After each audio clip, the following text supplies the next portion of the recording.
കോതമംഗൽ താൻ സുഹൃത്തിനെ കൊലപ്പെടുത്തിയുമായി ബന്ധപ്പെട്ട വാർത്തയുടെ അപ്ഡേറ്റ് ഉണ്ടാകുന്നു. കോതമംഗൽ താൻ സുഹൃത്തിനെ കൊലപ്പെടുത്തിയ കേസിൽ പോലീസിന് നിർണായക കണ്ടെത്തൽ വരുന്നുണ്ട്. വീട്ടിലേക്ക് വിളിച്ചു വരുത്തിയത് ലൈംഗിക ബന്ധത്തിനായാണ്. കൊലപാതകം ഒരു തവണ ലൈംഗിക ബന്ധത്തിൽ ഏർപ്പെട്ടതിന് ശേഷമായിരുന്നു. വിഷം കലർത്തിയ പാനീയം അൻസിലിനെ കൊണ്ട് കുടിപ്പിച്ചത് അധിക ഉത്തേജനം കിട്ടുമെന്ന് തെറ്റിദ്ധരിപ്പിച്ചും. വിവരങ്ങളുമായി ലാൽ കൃഷ്ണ തൊടുപുഴയിൽ ചെയ്യുന്നു. ലാൽ, ഇപ്പോൾ ഈ പറഞ്ഞതുപോലെ ഒരു ആസൂത്രിത കുറ്റകൃത്യമാണ്, ആസൂത്രിത കൊലപാതകമാണെന്ന് നേരത്തെ തന്നെ പോലീസ് പറഞ്ഞിരുന്നു. ഇത് അടിവരയിടുന്ന, ഇത് സ്ഥിരീകരിക്കുന്ന കൂടുതൽ കണ്ടെത്തലുകൾ പോലീസ് അന്വേഷണത്തിലുണ്ടാകുന്നു. എന്താണ് പുതിയ വിവരങ്ങൾ?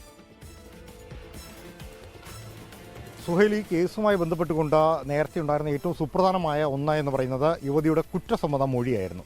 സാഹചര്യ തെളിവുകളും അതോടൊപ്പം ശാസ്ത്രീയ തെളിവുകളുമാണ് പോലീസിനെ മുന്നോട്ട് വയ്ക്കാനുണ്ടായിരുന്നത്. പക്ഷേ അതിനെ ഖണ്ഡിക്കുന്ന രീതിയിൽ ഇപ്പോൾ അവരുടെ മൊഴിയിൽ വലിയ മാറ്റങ്ങൾ വരുത്തിയിട്ടുണ്ട്, അല്ലെങ്കിൽ അവർ പറഞ്ഞ കാര്യത്തിൽ നിന്ന് മാറുന്നുണ്ട്. എൻ്റെ വീട്ടിൽ വന്ന് ആത്മഹത്യ ചെയ്യുകയായിരുന്നു ഈ അൻസിൽ എന്ന രീതിയിലാണ് പ്രതിയായിട്ടുള്ള യുവതി നിലവിൽ ഉറച്ചു നിൽക്കുന്ന ഒരു സ്റ്റാൻഡ്. ആദ്യഘട്ടത്തിൽ പോലീസ് ശേഖരിച്ച തെളിവുകളിൽ പലതും ഇത് നേരെ ഖണ്ഡിക്കുന്നതാണ്. അതായത് ഇയാൾ ലഹരിക്ക് അടിമയായിട്ടുള്ള ഒരാളാണ്, ലഹരി വിൽപ്പന നടത്തുന്ന ഒരാളാണ്.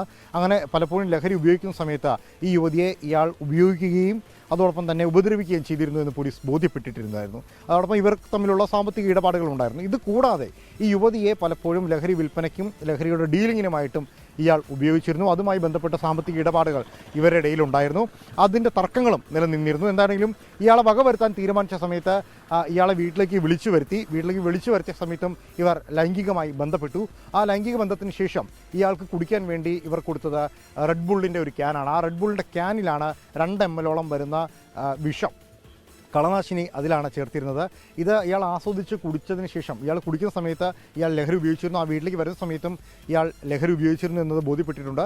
ആ ലഹരി ഉപയോഗിച്ച് ഇയാൾ ഇത് കുടിച്ചതിന് ശേഷമാണ് യുവതി നിന്നെ തീർക്കുകയാണ്, ഇനി നിൻ്റെ ശല്യം എൻ്റെ ജീവിതത്തിൽ ഉണ്ടാകാൻ പാടില്ല എന്ന കാര്യം വെളിപ്പെടുത്തുന്നത്. ഇതേപോലെ തന്നെ മറ്റ് 2 പേരെയും കൊല്ലാനൊരു പദ്ധതി ഇവർക്കുണ്ടായിരുന്നു എന്നുള്ള കാര്യം പോലീസ് സംശയിക്കുന്നുണ്ട്. എന്ത് തന്നെയാണെങ്കിലും ഇത് തിരിച്ചറിഞ്ഞതിൻ്റെ പിന്നാലെ തന്നെ ഇയാൾ രക്ഷപ്പെടാൻ വേണ്ടി പല ശ്രമങ്ങളും നടത്തിയെങ്കിലും യുവതിയുടെ നാടകം എന്ന രീതിയിൽ പോലീസിനെയും അതോടൊപ്പം ഇയാളുടെ വീട്ടിലേക്കും വിളിച്ച് ഇയാൾ ആത്മഹത്യയ്ക്ക് ശ്രമിക്കുന്ന കാര്യങ്ങളെല്ലാം വെളിപ്പെടുത്തുന്നു. ഇയാളെ പോലീസ് വന്ന് അവിടെ നിന്ന് ആശുപത്രിയിലേക്ക് മാറ്റുന്നു. ആ സമയത്ത് മരണമൊഴി എന്ന രീതിയിൽ ഈ യുവതി വിഷം തന്ന കാര്യം അൻസിൽ തന്നെ പോലീസിനോട് വെളിപ്പെടുത്തുന്നു. എന്തായാലും 2 ദിവസത്തിനു ശേഷം ഇവർ മരിച്ച സമയത്ത് പോലീസ് കസ്റ്റഡിയിലെടുത്തപ്പോൾ ഓരോ തെളിവുകളും എടുത്ത് മുന്നിൽ വച്ച സമയത്ത് കുറ്റസമ്മതം നടത്തിയ യുവതി ഇപ്പോൾ പറയുന്നത്, നിങ്ങൾക്ക് തെളിയിക്കാമെങ്കിൽ തെളിയിച്ചു, ഞാനിത് ചെയ്തിട്ടില്ല എന്നത് എനിക്ക് കൃത്യമായി തെളിയിക്കാൻ കഴിയും, എനിക്കതിനുള്ള എവിഡൻസ് ഉണ്ട് എന്നുള്ളതാണ്. പോലീസിൻ്റെ കയ്യിൽ ശാസ്ത്രീയമായ കൃത്യമായ തെളിവുകൾ എന്ന് പറയുന്നത് ഈ ക്യാനും അതിൻ്റെ അകത്തുണ്ടായിരുന്ന വിഷവും ഇവർ തമ്മിലുള്ള ഫോൺ കോളുകളുടെ റെക്കോർഡുകളും നേരത്തെ ഉണ്ടായിരുന്ന ഇടപാടുകളുടെ റെക്കോർഡുകളും ഇതോടൊപ്പം ഈ വിഷം വാങ്ങിച്ച കടയിൽ ഉള്ള ഗൂഗിൾ പേ ചെയ്ത തെളിവുമാണ്. പക്ഷേ CCTV വിഷ്വൽസോ അല്ലെങ്കിൽ അവിടെ എന്ത് സംഭവിച്ചു എന്ന കാര്യമോ ഒന്നും തെളിയിക്കാൻ കഴിയില്ല. അതായത് മുറിക്കുള്ളിൽ വെച്ച് വിഷം നൽകിയത് യുവതിയാണ് എന്ന് തെളിയിക്കുന്നതിന് കൃത്യമായ തെളിവുകളൊന്നും പോലീസിൻ്റെ കയ്യിൽ ഇപ്പോഴുമില്ല. അത് തെളിയിക്കുക എന്നുള്ളത് പോലീസിനെ സംബന്ധിച്ച് വലിയ പാടായിരിക്കും. എന്താണെങ്കിലും മുൻകൂട്ടി തയ്യാറാക്കിയ ഒരു തിരക്കഥയുടെ ഭാഗമായിട്ടുള്ള രീതിയിലേക്ക് യുവതി ചുവട് മാറ്റുന്നു എന്നതാണ് ഇപ്പോൾ ബോധ്യപ്പെടുന്നത്.